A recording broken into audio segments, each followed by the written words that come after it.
All righty, welcome back to another episode of 2 Point Sports. Today is Thursday, June 15th, and we are back to talk some serious recruiting as one of the, if not the biggest recruiting weekend on the 2023 calendar is about to happen for the Sooners this year. Obviously, in July, they'll have a big weekend as well, but this arguably will be their biggest recruiting weekend.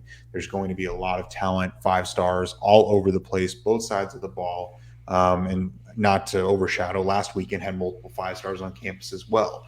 So today's episode, we're going to be talking a handful of sleepers and guys that, could commit. And, these are very critical weekend. This is a very critical weekend as far as the trajectory of this 24 class and honestly going into the SEC schedule. So, but before we get into it, another thing that we've started doing every Tuesday night at 8 p.m. Central, we are doing a live stream, roughly an hour. We had a really good one this past Tuesday. Over 100 plus people were in, so be sure to put it on your calendar. Join us. We're going to start doing this on a regular basis, so be here at 8 p.m. Central. With that, keep you in the loop. Be sure to subscribe, like the video, turn the notification bell on so you know when we go live, when we post a new video, and so just come to our live streams on Tuesdays. And we'll generally be posting videos on Thursdays and Fridays. This week, we did another live stream on Wednesday, and then we're releasing this video today on Thursday. So we're going to be still doing 3 videos. It's just we're kind of mixing up the days here, but the new addition is the weekly live stream. So let's get into this. ChampU barbecue, massive, massive weekend. Let's just start with just like some general, thoughts and, the implications of this weekend. The SEC schedule was just released this past, yesterday. And it seems like this 24 class that makes it all that much more critical and important to do well. I mean, because you have to fill this, backfill this depth in this roster.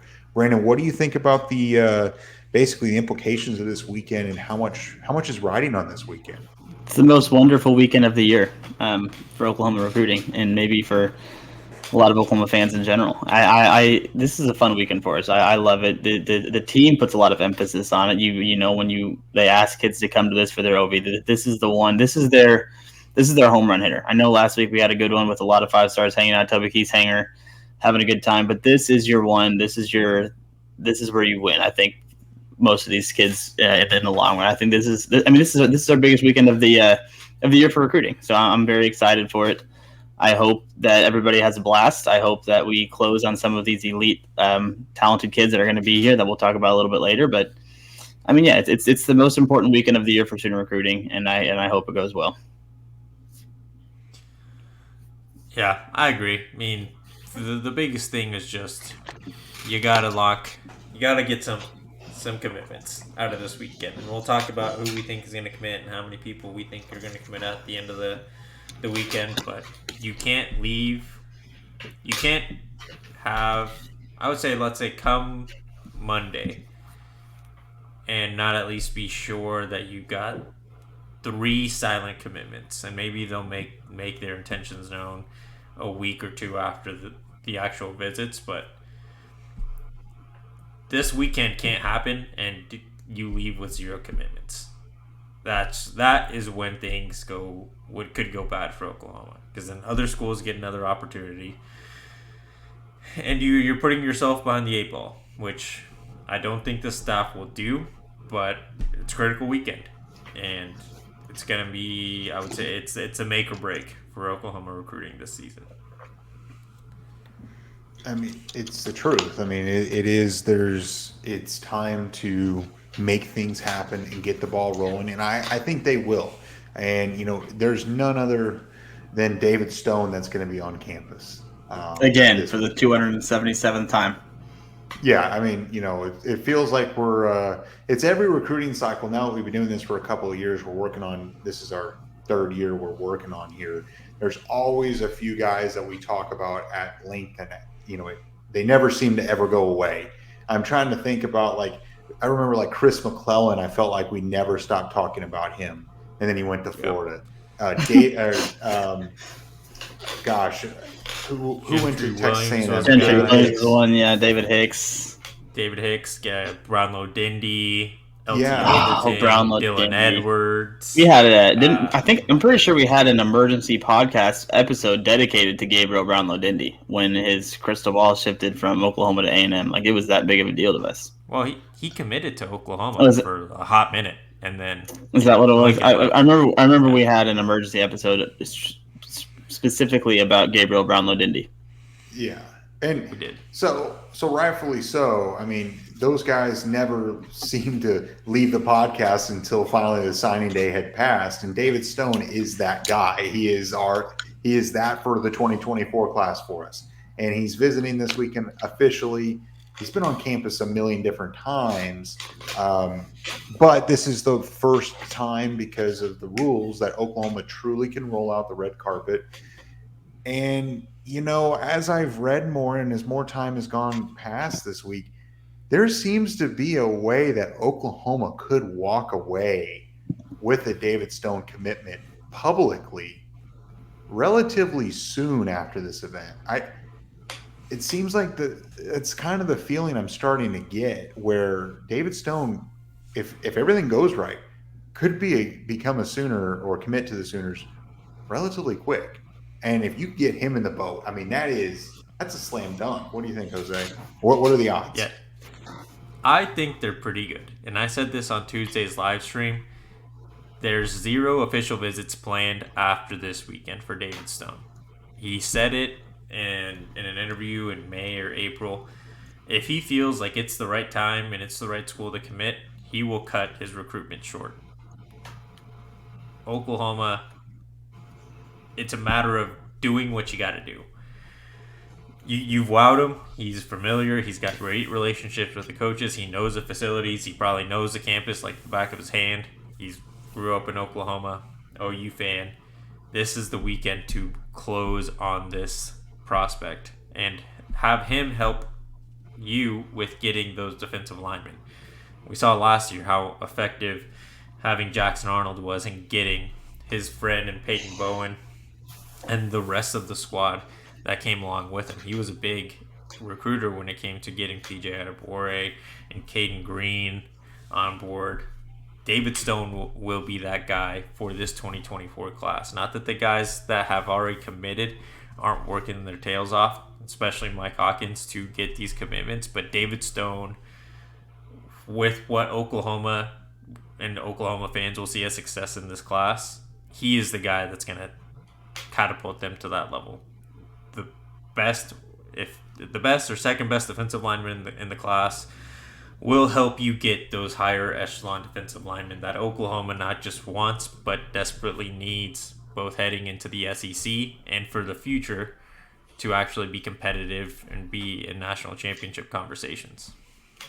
I agree with everything Ho said, especially the part where he's going to be the catalyst. He's going to be the conductor of the 2024 class, and I think he's that guy. And I said it a couple of live streams ago, and I'm going to stand by it. I wouldn't be surprised if he has already secretly committed or already made up his mind, and maybe not a true commitment, but I think his mind might be made already. I mean, we talk about following the visits on this program all the time, and it makes total sense, but it doesn't always work with following the visits. But when a guy seemingly lives on campus, and I know he's taken a lot of visits to Michigan State and A&M and stuff like that, but his Oklahoma visits have far outnumbered those Michigan State and A&M. And I know it's easier for him to get to Oklahoma, obviously, but still, I think if a kid spends that much time in one place, I feel like it bodes very well for us. And I think Hose just has it perfectly right when he says David Stone is that caliber of a player and he's that kind of guy. Hopefully, if that's the way he wants to be as a recruiter, I hope he is, because I think his voice would say a lot with these kids. I hope he does take on that recruiting role, and I think David Stone will probably commit this weekend if he's not already made up his mind. And I'm not saying it's going to be public, but I think the coaching staff will have a pretty solid idea after this weekend. And moving on to another person, he is the biggest, one of the biggest targets, but it almost can fit under the sleeper category, but I'm going to still put him in the biggest targets, is Dominic McKinley.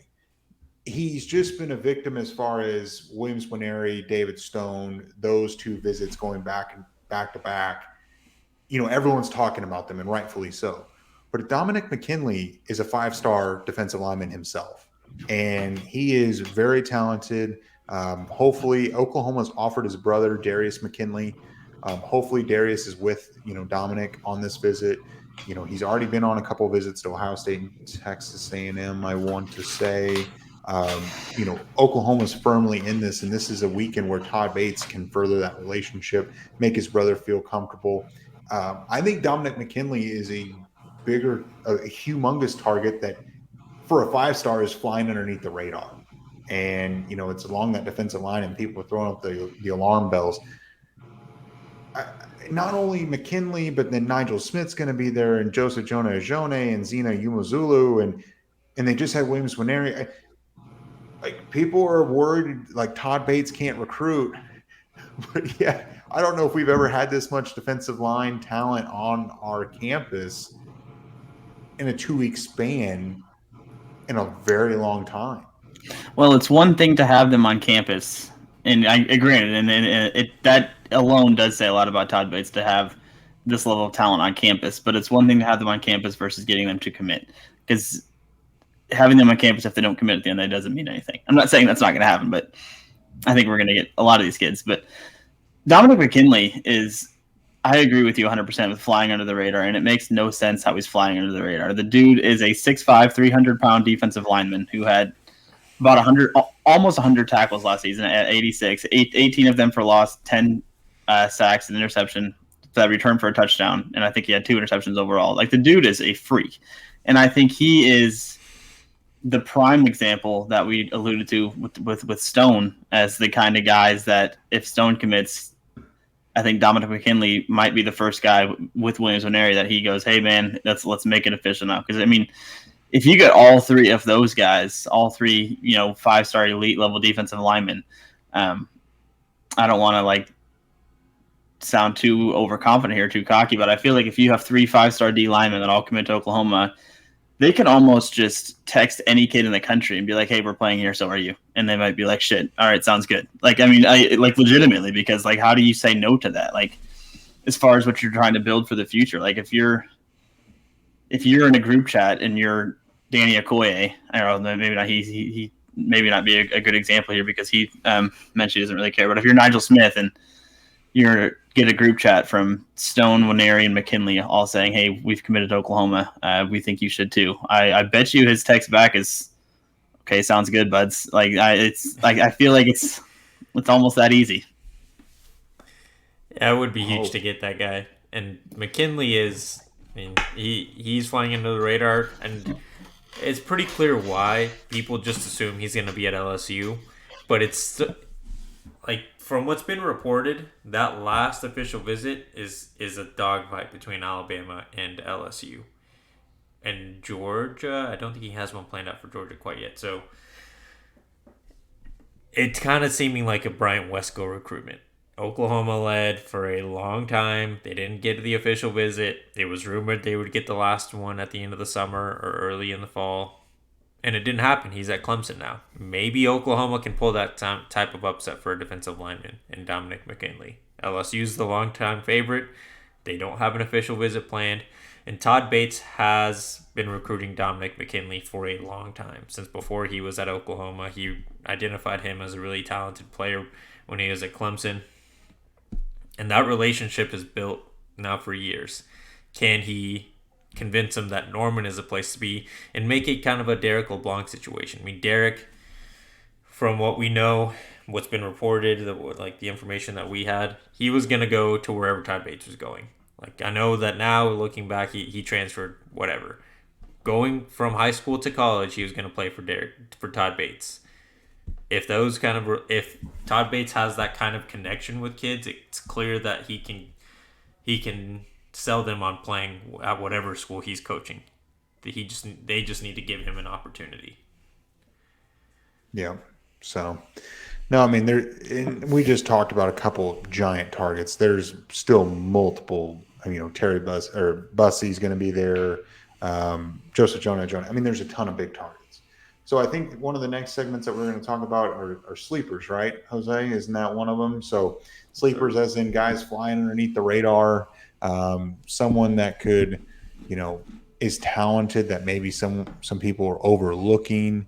As far as an under the radar kind of guy, what comes to my mind is, I did mention it was weird, but McKinley is kind of that, but another one that's not really getting a ton of, I guess, attention, and it kind of came out of left field, is James Nesta, the linebacker, who released a top three and put Oklahoma up in the top three. He's out of the state of North Carolina. He's already went on an official to Miami on the 2nd, North Carolina on the 9th, and Oklahoma now this weekend. And so this was his final visit of his top three, and it seems like he's going to make a decision relatively soon after that.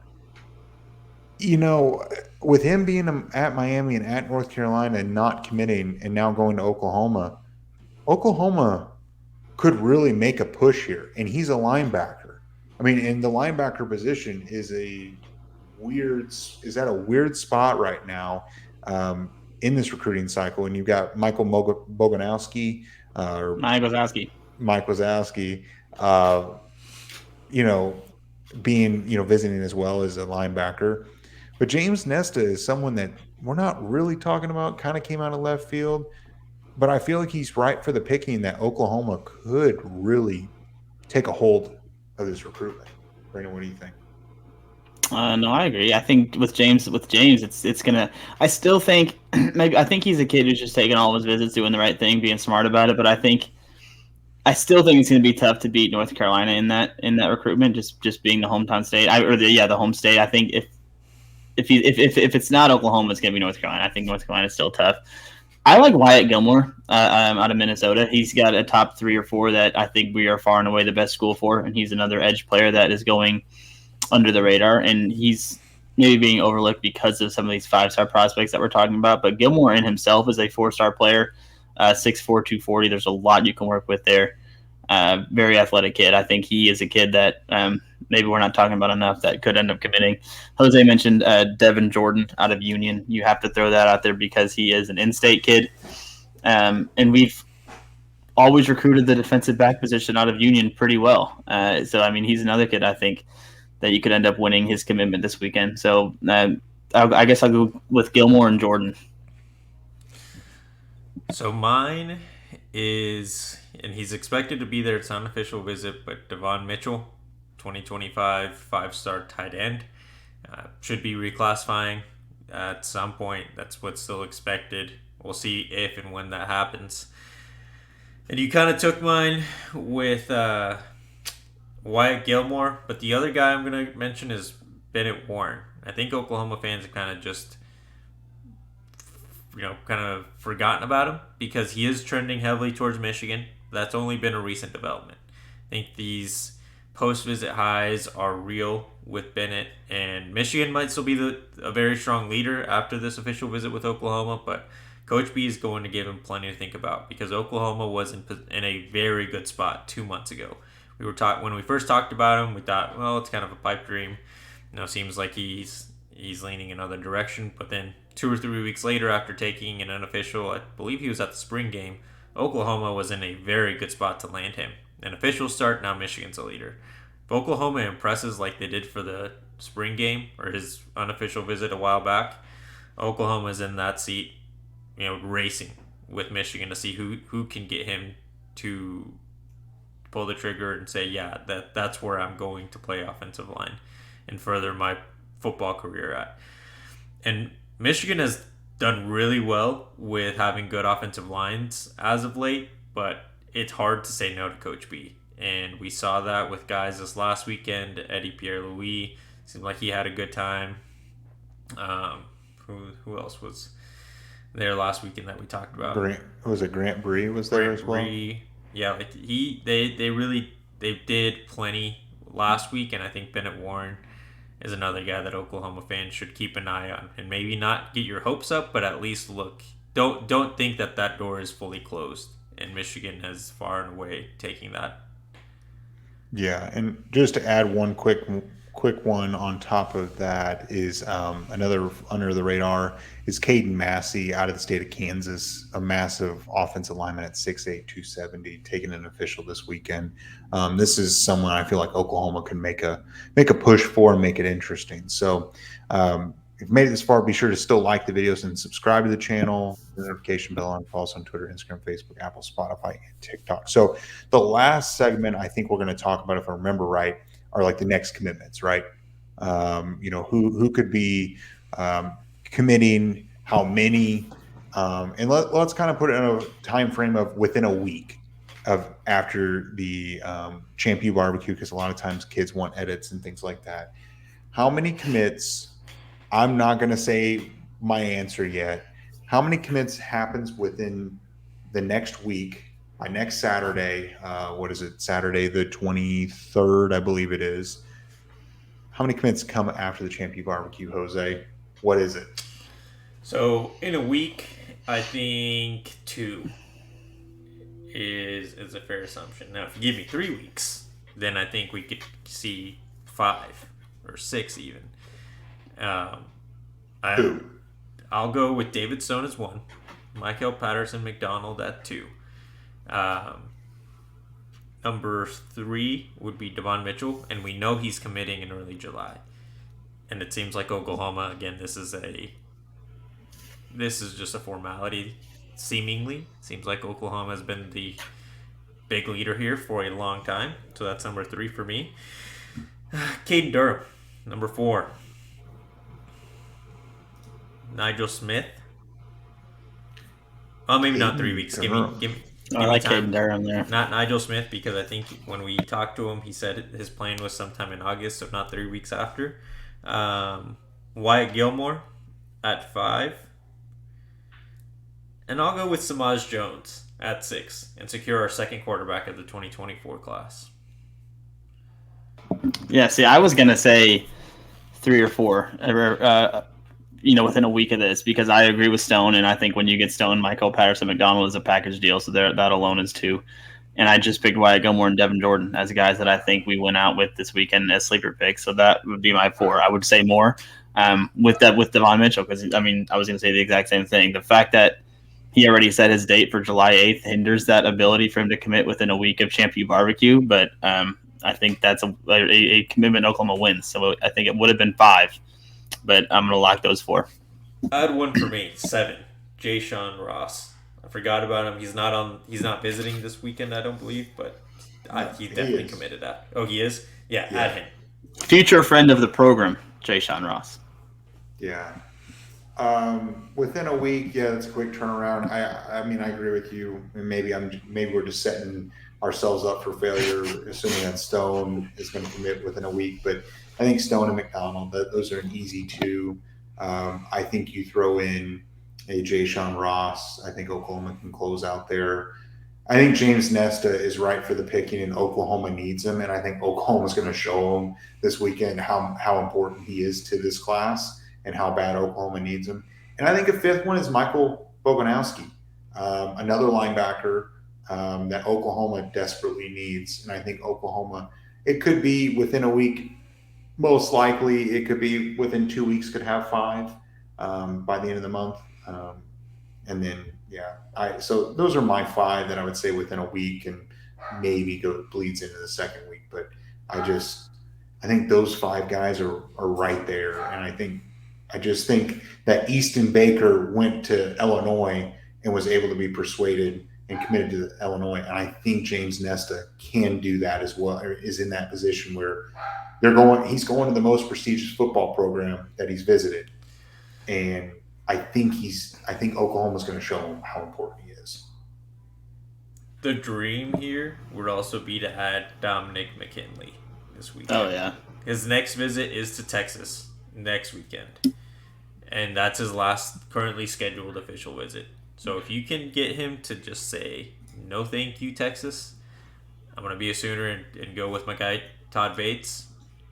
Huge win. I don't think it's very realistic, but it also wouldn't be like, holy shit, Oklahoma just pulled off something crazy. Because I think LSU's being oversold with how much I believe they have right now. I also think if you land Stone and McKinley within a week of ChampU barbecue, we're going to call it a win no matter what happens the rest of the time. Yeah, no doubt. So I don't have anything else unless you guys do, unless Brandon wants to do an video challenge. Yeah, we can roll into video host. Do you have anything else? Nope. Okay, so this one is gonna be wild, and I will be truly shocked if you get any answers to this. But if you guys are with us on Tuesday's live stream, we were having a pretty good time with Jose getting made fun of for his hair or something. Someone called him Enrique Iglesias or said he looked, I don't know, something about Enrique Iglesias. And we also were talking about Boosie Badass, Little Boosie. I don't even know a Little Boosie song, but back in the day in high school, Bro and I would run in some crowds that listen to Little Boosie, and I don't know how it happened, but we listened to Little Boosie. And Enrique Iglesias' Hero is one of the greatest songs ever written, I think. So I want to know, what are your favorite, and again, I don't think we're going to get answers to this, but what are your favorite Enrique Iglesias song and Little Boosie songs? It's quite a combo. Yeah. That's quite a combo. That's it's the content you get on this show only. Yeah, for sure. Courtesy of Brandon. So made it this far. Be sure to like the video, subscribe to the channel, turn the notification bell on. Be sure to catch us on Tuesday at 8 p.m. Central to break down what happened this weekend. Hopefully talking about a commit or two. And then we'll just see you guys then. Be sure to like, subscribe, turn the notification bell on. Follow us on Twitter, Instagram, Facebook, Apple, Spotify, and TikTok. Everything's in the description below. See you guys next week.